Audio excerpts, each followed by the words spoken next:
ಕಾಡ್ತಾ ಇದ್ದಾನೆ. ಅಷ್ಟಕ್ಕೂ ಹನಿ ಟ್ರ್ಯಾಪ್ ಬಲೆಗೆ ಬಿದ್ದಂತ ಆ ಮಿನಿಸ್ಟರ್ ಯಾರು?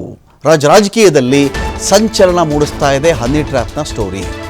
ಹನಿ ಟ್ರ್ಯಾಪ್ ಸಂಬಂಧವಾಗಿ ಯಾರೋ ಸಚಿವರೊಬ್ಬರು ಹನಿ ಟ್ರ್ಯಾಪ್ ಬಲೆಗೆ ಬಿದ್ದಿದ್ದಾರಂತೆ. ಯಾರು ಯಾರು ಯಾರು ಅಂತ ಪ್ರಶ್ನೆ ಬಂದಾಗ ಇದೇ ವಿಚಾರಕ್ಕೆ ಸಂಬಂಧಪಟ್ಟಂತೆ ಮಾತಿಗೆ ಸಿಕ್ಕವರು ಬೈರತಿ ಸುರೇಶ್ ಅವರು ಪ್ರತಿಕ್ರಿಯೆ ಕೊಡ್ತಾರೆ. ಅವರು ಹನಿ ಟ್ರ್ಯಾಪ್ ಆಗಿದ್ದಾರಾ ನಿಮ್ಮಲ್ಲಿ ಒಬ್ಬರು ಮಿನಿಸ್ಟರ್ ಅಂತ ಕೇಳಿದಾಗ, ನೋಡ್ರಿ, ಹನಿ ಟ್ರ್ಯಾಪ್ ಮಾಡೋದೇ ಅಪರಾಧ, ಅಸಹ್ಯವಾದಂಥ ಕೆಲಸ ಅದು. ಹನಿ ಟ್ರ್ಯಾಪ್ ಮಾಡುವವರ ಮೇಲೆ ಕ್ರಮ ಆಗಬೇಕು. ಮೊದಲಿಗೆ ಹನಿ ಟ್ರ್ಯಾಪ್ಗಿಂತ ಅಸಹ್ಯದ ಕೆಲಸ ಇನ್ನೊಂದಿಲ್ಲ. ಇದೊಂಥರ ಅಪರಾಧ. ಇದು ಹನಿ ಟ್ರ್ಯಾಪ್ ಯಾರೆಲ್ಲ ಮಾಡ್ತೀವಿ ಅಂತ ಇರ್ತಾರೋ ಅಂಥವರ ಮೇಲೆ ಕ್ರಮ ಆಗಬೇಕಾಗತ್ತೆ.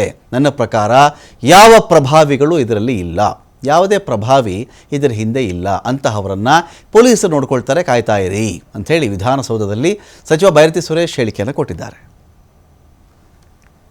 ಹನಿ ಟ್ರ್ಯಾಪ್ ಮಾಡೋರಿಗೆ ಯಾವುದೇ ಕ್ಷಮೆ ಇಲ್ಲ.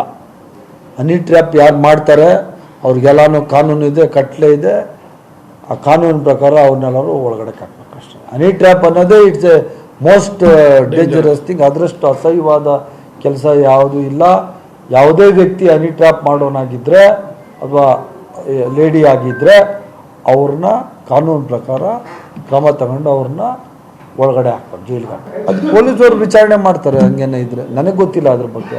ನಾನು ಇನ್ ಜನರಲ್ ನಾನು ಹೇಳ್ತಾ ಇರೋದು ಹನಿ ಟ್ರ್ಯಾಪ್, ನಾನು ನಿಮಗೆ ಕ್ಲಿಯರ್ ಮಾಡಿ ಹೇಳ್ತಾ ಇದ್ದೀನಿ. ಹನಿ ಟ್ರ್ಯಾಪ್ ಯಾರೇ ಮಾಡಿರಲಿ ಅದು ಅಸಹ್ಯವಾದ ಕೆಲಸ, ಅದು ಅಕ್ಷಮ್ಯ ಅಪರಾಧ.